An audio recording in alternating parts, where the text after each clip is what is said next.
I spoke to Juwan Howard last night, he said, I feel fine. I have the best coaching staff in America. And again, I get it. You know, it's a story, my whole background, but that was Sadie Washington and Howard Isley. And then those young guys.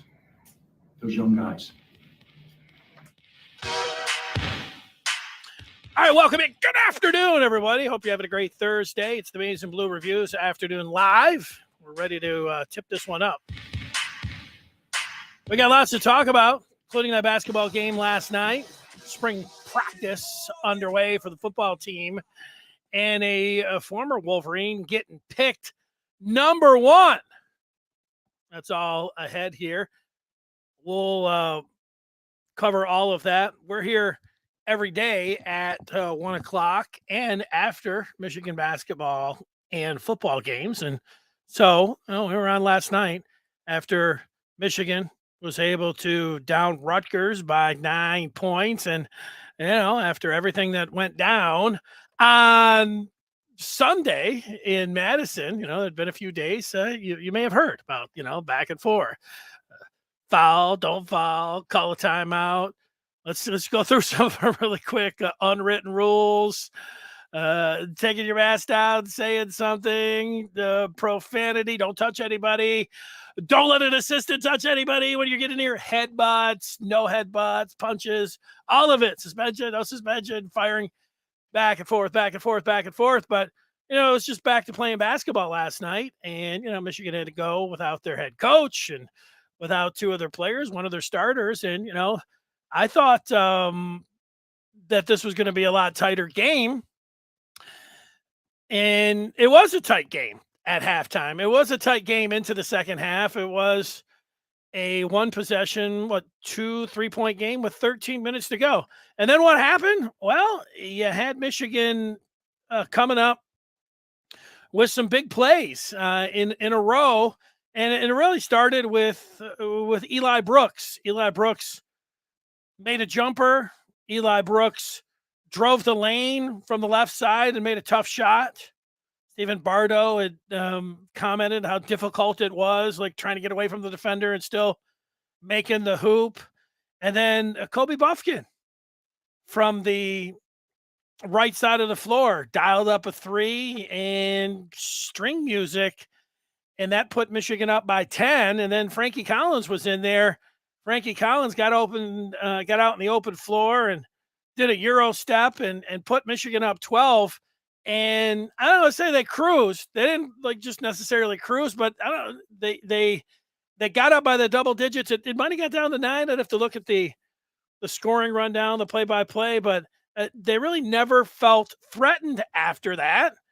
They were able to get out there and, make all the plays, and it didn't come down to a real teeth gnasher, one possession. Oh my gosh, put it in the ref's hands, all of that, and they ended up winning it by 9, and they really made plays down the stretch, and they shot well. And they really, from the free throw line, stepped up there, didn't miss one, hit all 10 free throws. And then, something like, if you followed Michigan basketball all year long, you knew that they were, preseason top 5, and, that they fell out of the top 25, and it looked like, I didn't think they were going to make the tournament. I said as much right here. Then, they start picking some things up, but still, their identity that was really, forged, I don't know, about a week and a half ago, whatever it was, when they had Hunter Dickinson, who is, their go-to guy and continues to be that, but Diabate and the coaching staff also saying, look, we're not coming out and just running the offense and firing threes.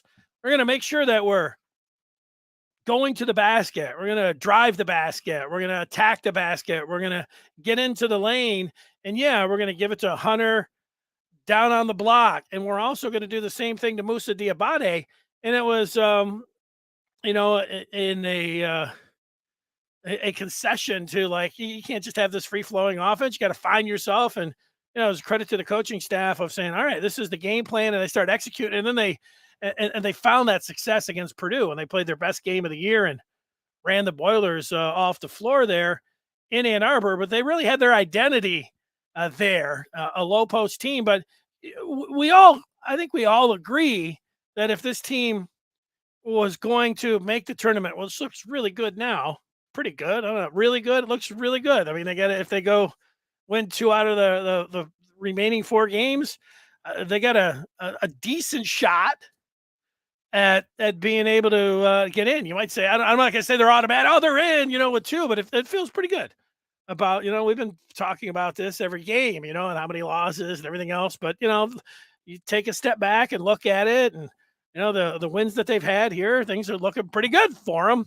If they can just split these last 2 games, heck, maybe they could get in if they just won one of them. I think you might want to hold your breath if that happens. But 2, I'm feeling pretty good. But I'm getting back to the other point. If this team was going to be able to make, you say some kind of run, like I'm not sitting here on, the last Thursday of February, the 24th, telling you that Michigan's going to, make some run in the NCAA tournament and their ceiling's the Final Four, or, I don't know, or they're going to make a run in Indianapolis and they'll be cutting down. I don't feel like that right now. but if they were going to it's the funny thing about the tournament, whether it's the Big Ten tournament or the NCAA tournament, it's just about, can you put 2-3 games together? I mean, if Michigan won, if they won 2 games in the NCAA tournament, they weren't playing in the play-in, which I'll get to in a moment, then, Sweet 16, if you offered me up Michigan getting into the Sweet 16, I would take it right now. I would take the Sweet 16. But if you look at the bracketology with Joe Lunardi, Michigan, remember they were like there was the first 4 out, then there was the next 4 out, and then Michigan was on like that bubble. It wasn't so long ago that they're like way over there to the right. They were like they weren't the first 4 out or even the next 4. They were like on the next bracket over there. But if you're just listening to this, Michigan, according to Lunardi, Lunardi has the Wolverines as last 4 buys, which in Joey Brackett language is not playing in the play-in game. That's the last 4. So you know what happens is you get greedy. As it would have been last week, I was sitting here and I probably did say it, that if you offered me up, hey, Michigan to get into the tournament and play in that play-in game, would you take it right now? Yes, I'd take it. I would have taken a play-in game. But now, with these 4 games remaining and 3 of them are at home, I don't want to play in the play-in game. Never mind. I don't really consider it being in the NCAA tournament. It's not. The tournament starts on the Thursday and those consecutive days, the 4 consecutive best days in the sports calendar: Thursday, Friday, Saturday, and Sunday. This year we get St. Patrick's Day on a Thursday. I mean, it's hard to handle as a sports fan. I mean, it takes a lot to be able to get through those 4 days, but we're going to do it. You're going to have fun doing it. But if you have to play in that play-in game, it starts. You got to win that game to get into the tournament, even though technically, Michigan State would tell you, their tournament streak continues because they got into the play-in game of 68. But you got to play it earlier. I complain about it. Michigan played in it before, and it's better than not being in the tournament. That is for sure. But the point of this is that I would have taken a play-in game last week, and now I don't want one. And that's the way things work. Michigan's net ranking is at 33. Their Ken Pom is 31. You say, is that good? Well, it's an up arrow. And that's what you like here for Michigan. They're looking pretty good. They've got some room for error. I remember, again, just things that I've said over the last couple of weeks. Another one of those things that I was saying is that I just hope that they get to March.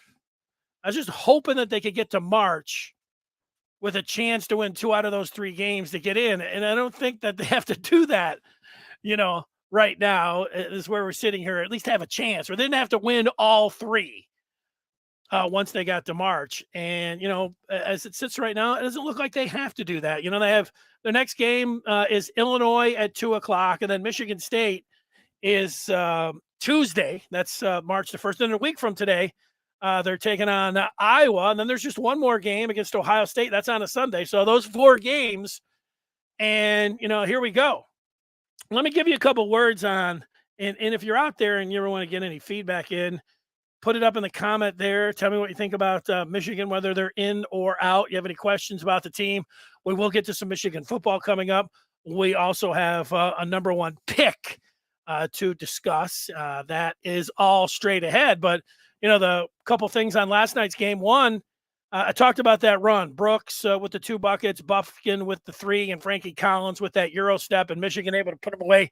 They do a good job at the line, but Caleb Houstan, I don't know if you want to pull, there's always a lot of things. They needed guys to stay out of foul trouble, and Devontae Jones did a good job again, and Eli Brooks was really solid, and they went 7 deep. You can say 8 because Jace Howard got in there a little bit, but they needed to stay out of foul trouble, and it was a good job not to get distracted by everything over the last few days and to rally together. They had their black socks and go out there and get a win for Michigan, for their coach, and for whoever else they wanted to get a win for. It was all good, but the thing that has been on top of mind for this team almost since the beginning of the season is that they needed Caleb Houstan. They needed Caleb Houstan to be a flat-out volume 3-point shooter, and he really needed to be a 3-point threat. And for most of the season, it really hasn't been there for him. Not like you hoped, not like you expected. There had been a flash or two, and then there he was last night. And I don't know if he's going to be a streaky one. It can happen with shooters. Get him in bunches. He had the 2s, bang, bang. The stroke, when the ball goes through it, sometimes you say it makes a sound or whatever, but it's probably because Caleb Houstan was a top 10 player coming in and a 5-star. So when he shoots and it goes in, you're thinking, okay, now here's the guy that everybody expected to be a lottery pick and a flat out, net scorcher and all these different things. You know what? It is still possible. And it's the funny thing about sports, and we're talking about basketball in particular here. You want a sample size. And so you're going to look at the 3-point shot for the entire year for Caleb Houstan, and you'd say, those numbers aren't very good. But when you know that you're a freshman and things that come down to like, confidence and just experience, and they got enough of those games under your belt, it's not unheard of to have a late tick up from a player and a trajectory that starts moving upwards at the end of the year. The freshman wall, all kinds of different things, but it's a long way to say it. And I think everybody just knows where I'm at. Like if Houstan can become a reliable 3-point shooter, it's not like the sky's the limit for this team, but could they put together 3 consecutive impressive wins and some kind of tournament play? I feel like I'm ready to say 2 of them. I feel like they could, put together 2 back-to-back games. And you know what? If Michigan gets into, they will. Everybody gets into the Big Ten tournament, and they're not playing on the Wednesday. They're playing on a Thursday. Let's just say they're a 7 seed. They win on Thursday. They win. You're talking about getting to the semifinals if you can win 2 games. That's a little run. That is a run. And you get a real tournament feel there. And if they would be able to win 2 games there, then you're thinking about if you can win 2 in the Big Ten tournament, why not get out there? Is then the ceiling 2 in the NCAA tournament? Those are the kind of things that go through your mind after team. You know what? And they've earned the positive speculation. And at least that's where I'm at right now. I think this Michigan team, out of these next 4 games, they got Illinois on Sunday. Then they've got Michigan State. Then they've got Iowa. And then they've got at Ohio State. The funny thing about all of this is that it wasn't so long ago that, and like when Michigan beat Iowa, I thought looking at the remaining games that was going to be the easiest game that they had left. Rutgers had won 4 games in a row against ranked teams. I mean, Michigan State's Michigan State, and they had lost to Ohio State, and then they had to go on the road. So that was the only road game. So you weren't going to pick that one. And then Illinois, but then you got Iowa going to Ohio State and winning. Michigan State's lost 4 of 5, the total down arrow for MSU. And then, Rutgers lost against Purdue. It was a nice victory last night. And now Illinois, it seems like, they're beatable as well away from Champaign. So all of that, it's a time of year, if you get to play your best basketball here, I think Michigan can win 2 out of the 4. If I could pick the 2 that would want them to win out of the 4, it'd be Michigan State and at Ohio State. Win the rivalry, split it against MSU. You always feel good if you're able to do that. Of course, you'd want to win both, but being able to split them, that's important for a lot of things, a lot of people's mental health around here. And then finishing up on a high note with a quad 1 win to hammer it home for the selection committee on that last Sunday of the regular season going into the Big Ten tournament. There you go. Those would be the 2 that I would pick. Having said that, they'll probably beat Illinois and Iowa and lose to Michigan State and Ohio State. But that's it. I'm just picking the ones I would want, and that's the way that I would want it to go. So, there's that. All right. So we get some Michigan football to talk about. Michigan, they announced their spring game recently. It's going to be April the 2nd. I was looking at where, and if you lived in Michigan long enough, that you can have snow or it can be beautiful on April the 2nd. So, and you look at the average temperature, you Google that. I don't remember. I did it like a week or so ago, but you get into like the 45 to 55 average range, but that can drop down, 5 degrees. And of course it could shoot up 5 degrees. So anywhere from 40 degrees to 60 degrees on April the 2nd. But, 50 degrees and sunny on April the 2nd, feels like, 75 degrees being down in like San Diego in Michigan on April the 2nd. So we'll see how that goes. Michigan has started practice. They'll have a week off next week for spring break before resuming practice. And the football program, they did put out a video of the players practicing. Spring one.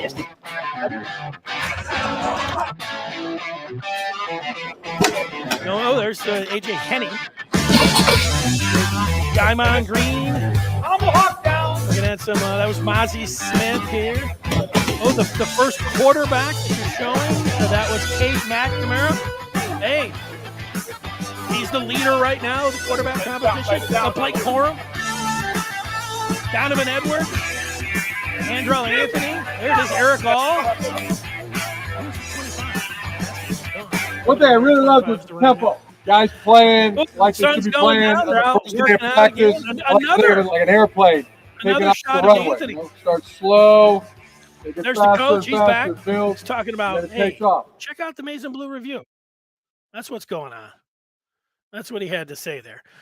I don't know what time it is. Spring one. How much of that are you going to go with? I don't know who that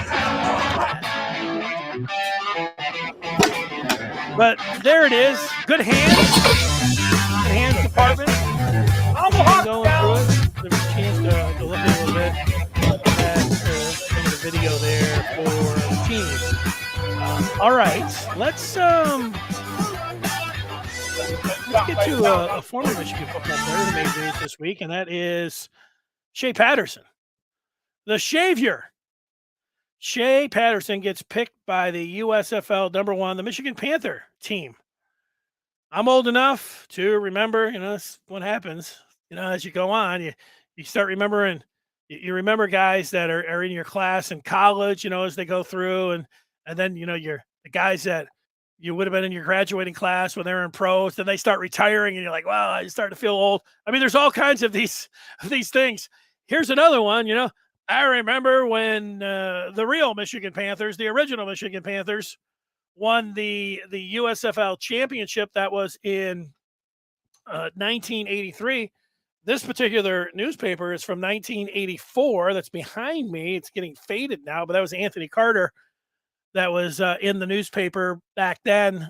Full page color photo there. That's really faded of AC. That's what happens with the newspapers when you leave them out there. But is it cool for Shea Patterson to be the number one pick? It's got my interest in these leagues. I've watched a couple of the leagues. I remember when the XFL came out. I remember they sent me a black and red football to the radio station, and I got it, and I looked. I said, "This is the ugliest football." But you know what? I held the football. It was leather. It was a great football. I liked it. And the first game, I was pretty hyped up. But then the way that they judged who was going to get the coin toss, who was going to win, I guess the possession. It wasn't a coin toss. They just threw the football down, and the guys dove in to the pile and whoever came up with it, ended up getting winning the coin toss or the chance to be able to kick or receive. And you come to find out the guy ended up tearing up his knee, the one that did that. So while it was exciting there, it's like, okay, that wasn't any good. And I don't know how many more XFL games I watched after that. I don't remember. This last one was just on. I was doing I can remember an NHL postseason fantasy draft. And this league was on, and we were talking about it. I was like, okay. And then it was the only game that I watched. And then in the middle of the season, it just dissolved. Like the players couldn't have their money and anything. It's like, all right, well, this is the problem with these leagues. It's like, all right, you need to have them play for a couple seasons. If you play for a couple seasons, and then like the Michigan Panthers, they're not playing in Michigan. I think they're playing the games in Alabama. It's like, okay, just to get it started. But if they got 2 or 3 seasons underneath them, and sure, name recognition's like with Shea, and because I call myself an old timers that can remember the original Michigan Panthers, you check it out to see what it looks like. Hey, Shea Patterson.